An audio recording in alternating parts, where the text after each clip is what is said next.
आरा यानी कि वो राज्य जहां के एक 87 वर्ष के बुजुर्ग ने 1857 की क्रांति में अंग्रेजों के दांत खट्टे कर दिए थे।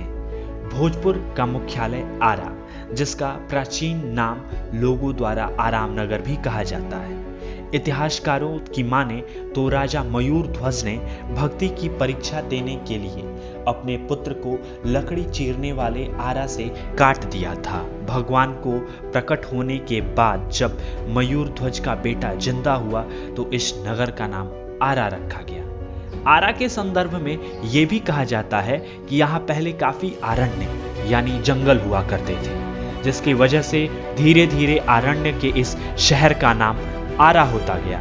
वहीं आरा में मां आरण्य देवी का मंदिर भी है, जिसके कारण ऐसी मान्यता है कि आरा नाम उनके नाम पर रखा गया है। खैर जो भी हो, आरा के इस इतिहास को जानने के बाद वहां के लोग काफी प्रसन्नचित्त रहते हैं। प्राचीन ग्रंथ महाभारत और रामायण के अनुसार आरा का प्राचीन नाम आराम नगर ही था। संस्कृत प्राकृत पाली में आराम शब्द का अर्थ वाटिका यानी बगीचा होता है। ऐसा माना जाता है कि वनों उपवनों के मनोरम प्रदेश में आराम करने के लिए राजा महाराजा आते थे, जहां आरण्य देवी यानी कि वन देवी सुख समृद्धि की वर्षा करती थीं। वहीं पकड़ी मोहल्ले के बारे में कहा जाता है कि पांडवों के अज्ञातवास के दौरान बाकासुर का वध किया गया था। उस जगह पर बाकासुर के पिंड पर आज भी कुछ जातियों द्वारा विधि विधान से पूजा किया जाता है। इतना ही नहीं, अयोध्या के राजा दशरथ ने अपने प्राण प्रिय पुत्र राजकुमार श्री राम और श्री लक्ष्मण को जीवन की शिक्षा लेने के लिए इसी जनपद के बक्सर में महर्षि विश्वामित्र के पास भेजा था।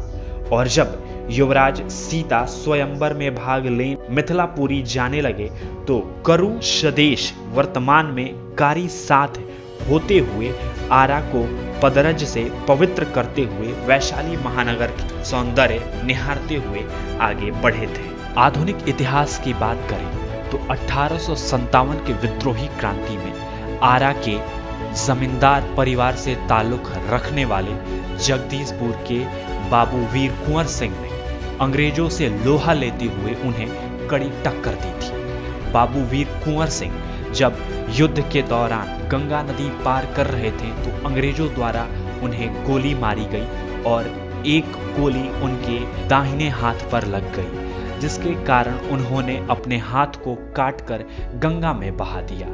लोक श्रुति में यह कहा जाता है कि बाबू कुंवर सिंह ने अपना हाथ गंगा को चढ़ा दिया, जिसके कारण गोली लगने से जहर पूरे शरीर में फैल गया और बाद में मृत्यु हो गई। ब्रितानी हुकूमत के आरा पर शासन होने के बाद अंग्रेजों ने एक अश्वारोही सेना का निर्माण किया। अश्वारोही सेना में घोड़े को शामिल किया गया और अश्वारोहियों की एक सेना बनाई गई। अश्वारोहियों के सेना का केंद्र आरा रहा। अश्वारोही सेना के मैदान में मौजूद है एक गिरजाघर, जिसका नाम है द हॉली सेवियर चर्च। इस गिरजाघर के पीछे भी एक कहानी है। कहानी ये है कि बताया जाता है कि जब लंदन के एक अधिकारी जिनका नाम जॉन ऑस्टिन था, वो भारत के दौरे पर थे। उन्होंने बिहार प्रांत में बनी अश्वारोही सेना को देखने में अपनी रुचि दिखाई।